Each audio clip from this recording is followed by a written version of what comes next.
Hello everybody, it's Andy here from the Movement Project, and today I thought I'd talk about why I think strength training is so important and how you should try to implement this into your life. I'll be looking at the research to show you specifically what we know from science that tells us what effects this has on our body. So just a backstory of my own personal experience with weight training or strength training. I've been doing it since I was 15, 16. I always seem to gravitate towards the gym. I remember going on my lunch when I was at school and finding other friends that wanted to go to the gym as well. I think it was something about that competitive nature about lifting weight. When I was in my 20s, I really got consistent with the gym. It was definitely a social thing for me, so I used to remember always wanting to go with friends. I didn't really like training on my own. And as I got into my 30s, and when I got married, for some reason I stopped going as much. I still go every now and again, maybe a couple of times a week, but I've definitely found it harder to be more consistent. So a lot of my patients probably know that I'm a huge advocate of the gym, and it's something I do like to recommend. Obviously this is depending on their case and particular injury dependent and all these other sort of factors. A lot of feedback I get when I try to advise a gym is that people don't really like the gym environment, which I totally understand. I think there's a lot of connotations with the gym in regards to that sort of vanity, people looking themselves in the mirrors and just doing biceps and chest and that sort of thing, and it's all these sort of showy muscles. But today I'm going to try to show you why I think that we have to overcome this association with the gym and try to make it our own, because there are so many benefits to lifting weights, which I'm just about to go over. So the benefits of strength training isn't something new. There's a growing body of research that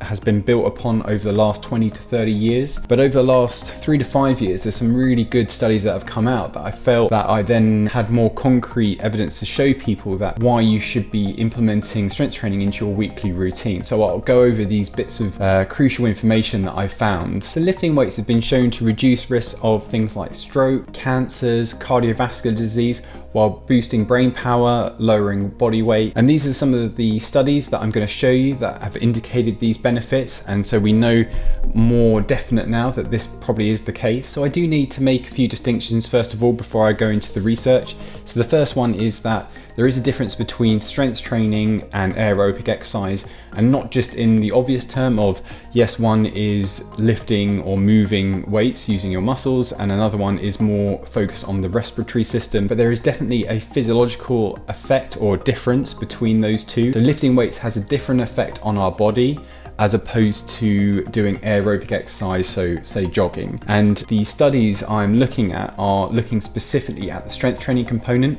and you can't get the benefits of both of these by just doing either aerobic or doing weights. So lifting weights has specific effects on our body and has certain health outcomes. Also, I know that strength training and lifting dumbbells is quite synonymous, but this doesn't have to be the case.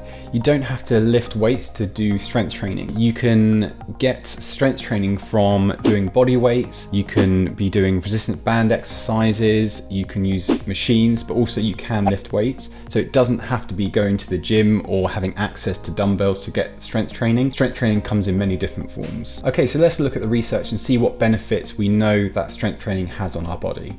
So a study published in March 2019 that considered over 12,500 participants found that one session of resistant exercise a week of 1 hour is associated with reduced risk of cardiovascular disease. These are things like heart attacks, strokes, by up to 70%. Another study of 100,000 women found that those who did at least 1 hour a week of strength training significantly lowered their risk of type 2 diabetes. A study comparing someone's grip strength and its relation to cardiovascular disease, respiratory disease, chronic obstructive pulmonary disease, and cancers. It was found that people who have a higher grip strength have a lower risk of cardiovascular disease and cancer, and are at reduced risk of premature death by any cause.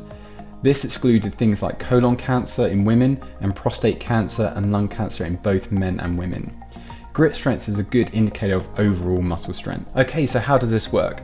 Now, we don't really know fully to the extent of the mechanisms behind doing strength training or having high muscle mass has on our body and why it has these positive effects. The muscles are effectively a sinkhole for glucose. So when we eat carbohydrates, this is broken down into glucose within our gut and then absorbed across the gut into our blood. Now, if you have a lot of glucose that's going around in our bloodstream, this is normally controlled by our insulin. So insulin is released, and then this glucose gets absorbed within our tissues.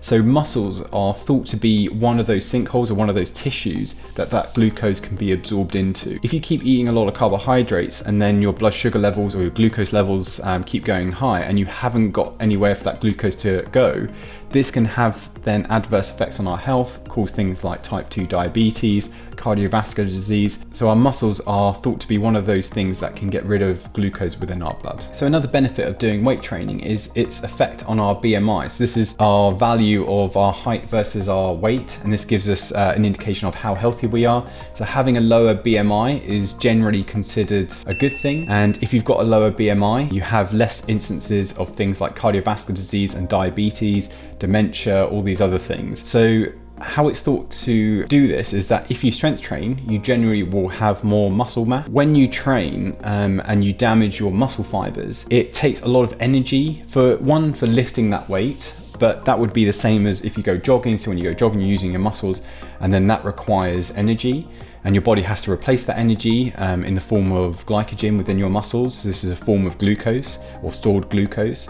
But then your body has to use a lot of energy now to repair your muscle fibers.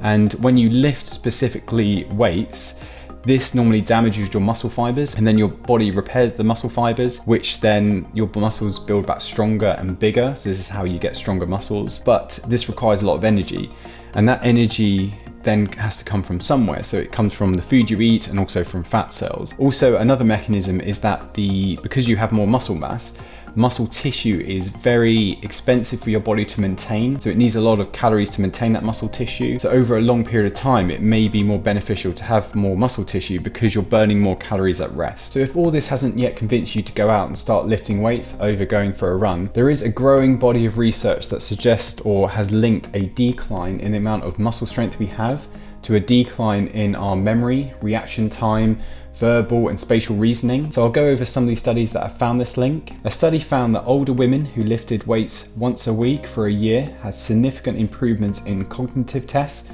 of attention compared with women who performed balance and toning exercises. These mechanisms aren't fully understood yet. A popular hypothesis is that exercise long-term improves blood circulation within our brain, leading to upregulation of certain neurotrophins. These are things like BDNF. These lead to structural changes within the brain and the functional enhancements of new neurons. This means you have a brain with enhanced cognitive benefits and resists age-related decline.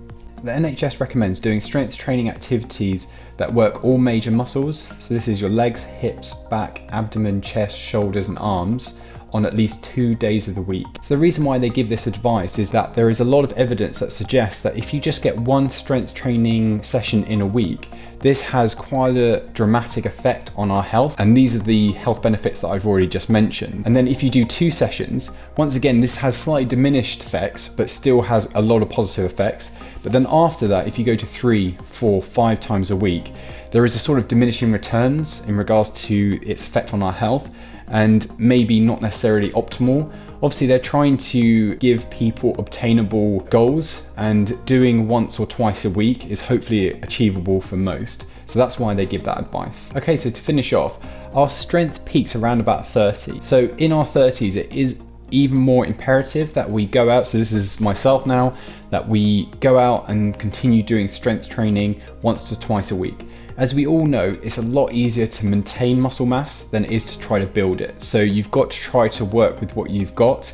And obviously you still will be able to build muscle tissue as you get older, but it just becomes a little bit harder. So make sure you go out now and start doing your training, and you can do this from home, you can do this in the garden, you can do it anywhere. You just need something so you can actually stimulate your muscles. I think in a way we all don't realize our body deteriorating over the years because it is so gradual, and it's only until we find it hard bending down to get something off the floor or walking upstairs, getting out of chairs, is when we realize how much muscle strength we've actually lost. The main bit of advice I try to give my patients when they go about trying to increase or do more strength training is to make it obtainable. So I know sometimes when you start a new activity or you have a new resolution, it's quite tempting to get very enthusiastic and you think, okay, I'm going to train every day. But when that enthusiasm goes, you quickly realize that actually it's really hard to maintain that, and then you get disillusioned and then you think, oh, I'm rubbish, I can't continue doing this.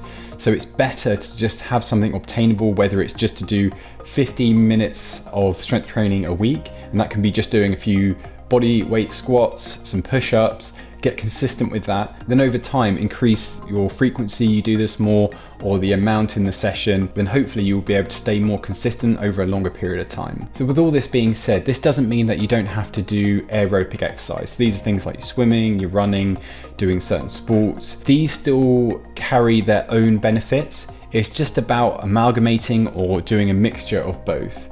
They aren't, like I said before, mutually exclusive. We have to do both of these. Our bodies are designed to move in an evolutionary sense, so we should take advantage of that knowledge to make sure that we're doing what we can to keep ourselves healthy. So I hope everyone has enjoyed that video and found it interesting. If you have, remember to like and share the video and subscribe to the channel. Thanks very much for watching.